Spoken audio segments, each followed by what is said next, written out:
Thank you, Mr. Speaker. I'd like to thank my colleague from Connecticut. I rise today in opposition to H.R. 1181, which has very little, if anything, to do with protecting veterans' Second Amendment rights, as the bill title suggests.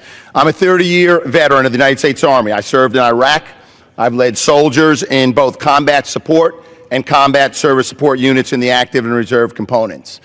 Our servicemen and women face harsh realities in harsh environments, not just in wartime, but in peacetime as well. Military life, Mr. Speaker, it's a hard life during war and in peace. It takes a toll on the body and the mind. The number of military members seeking mental and behavioral health services in the last 16 years, as well as the mental health related incidences involving soldiers and veterans, substantiates my point. But our soldiers are resilient, and that's no less true when we take off the uniform.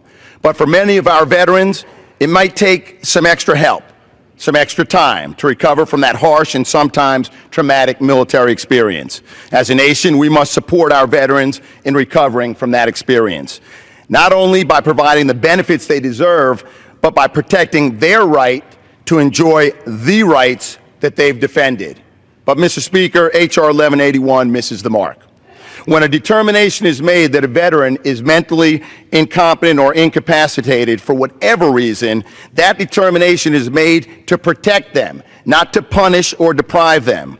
When that determination is made, we owe it to our veterans not to put a weapon in their hand, but rather to put the full weight of a responsive mental health system at their disposal.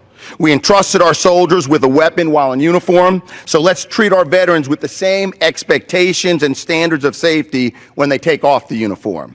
If the unintended consequences of the current law, as the bill supporters claim, are too broad and disqualify too many of our veterans from responsible gun ownership, then let's work together to tackle that issue. However, this bill goes too far and would prohibit the VA Secretary from sharing important information with law enforcement on veterans who might be a danger to themselves or to others. Unfortunately, Mr. Speaker, H.R. 1181 misses the mark. It ignores the responsibility to safeguard and take care of our veterans who have sacrificed so much to protect our nation. Mr. Speaker, I'd like to offer now at this time 3 documents into the record. Without objection. And those are the testimony of Brigadier General Zagnakis, an op-ed from General Chiarelli, as well as testimony submitted by Jeffrey Swanson. Without objection. And I yield back the